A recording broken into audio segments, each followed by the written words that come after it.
Hi, I'm Scott, and today I want to ask you a question. Does the government of the United States have verifiable proof in the existence of extraterrestrial life? Have they had this proof for conceivably decades? And after former intelligence officer David Grush, a whistleblower, contends that the government actually has an extraterrestrial ship hiding somewhere. It's definitely worth asking these questions. So the answer to all these is quite possibly. Is it a likelihood? Probably not, but it's definitely not outside of the realm of comprehension. And today I'm going to try to explain why all of this is possible, if not necessarily likely. Jill Tartar at SETI, the Search for Extraterrestrial Intelligence organization, has said that, and when she said this, she was comparing it to an 8-ounce glass of water. Well, since then, especially in the past couple of years, we've learned a lot more about the universe. But even that amount of knowledge, from what I've heard on 1A today, was that our knowledge basically can fill a swimming pool. So compare the entire ocean to a swimming pool, and that's how much of information we have on the universe out there. So there's a lot we don't know, but we do know a few things. One, there are over 100 billion stars in our own galaxy.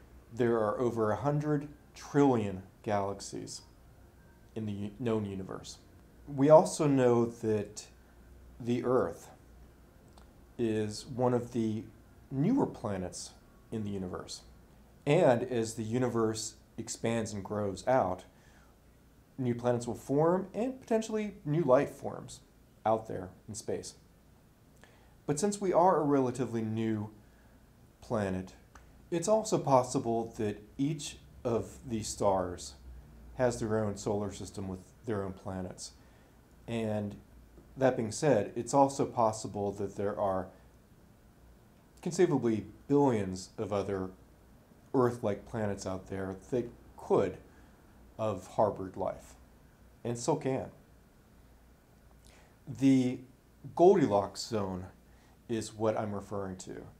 The idea that a planet is just at the right distance from its star to be able to go and develop life.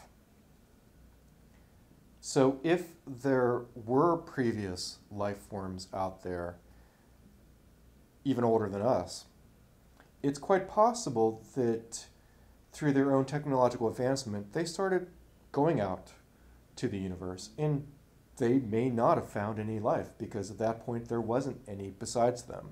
It's also quite possible that they've reached out to Earth either before or after life here formed. And if they have, it's quite conceivable that life actually came from them. They could have seeded Earth to bring new life.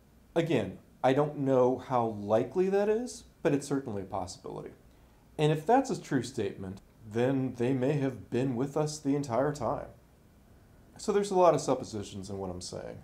Whether any of this is true or not, we don't know. But it is possible that the government of the United States does. So if that's true, why wouldn't the government have told us? Well, we have a hard enough time governing ourselves as it is.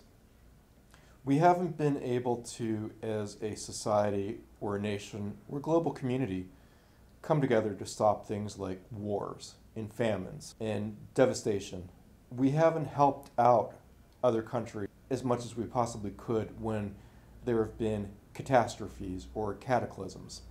I think if the government does have this information and has been keeping it from us, I think the big reason is just because they were afraid of how we, as citizens, or as the populace in general, would react. Would we go crazy? Would we raise havoc?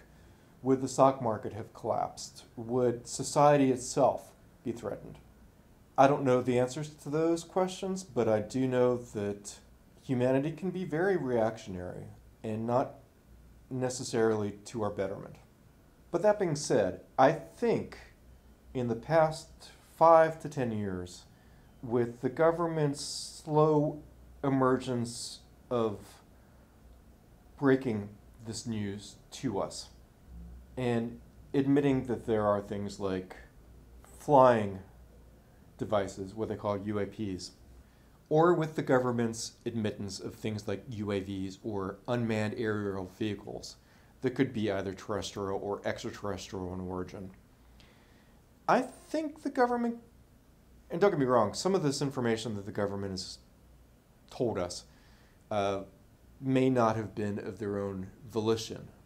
A lot of this came out because people have admitted that they've seen things, including people in the government, including people in the military, people who are studying these things, scientists of all different backgrounds, and people all over the world have sightings.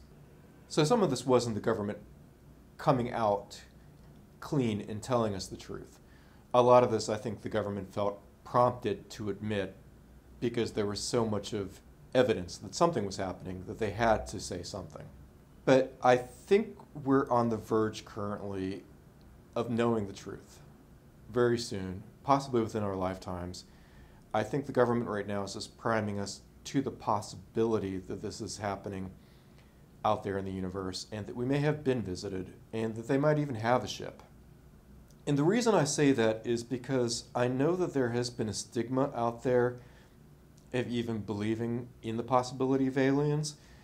And certainly, if you've seen something, a lot of times people don't want to admit that they've seen anything because they don't want to be seen as a quack. So the more the government makes it acceptable to have these beliefs, the less likely that people are going to react in negative ways when they do announce something. Those are my views. Again, I'm not necessarily saying that we have been visited by aliens, but it's certainly within the realm of possibility. Do I believe that life is out there? Yes. Do I believe that they are... Do I believe that they're friendly? Well, certainly if they've seeded our planet. There's a lot of questions, and we will explore more topics related to this in future videos. Let me know what your thoughts are below. Specifically, do you think that aliens exist? And do you think that the government knows that they do and is willing or priming us to tell us the truth? Let me know in the comments below. And if you enjoyed this video and found it interesting, please subscribe. Take care, and thank you for watching.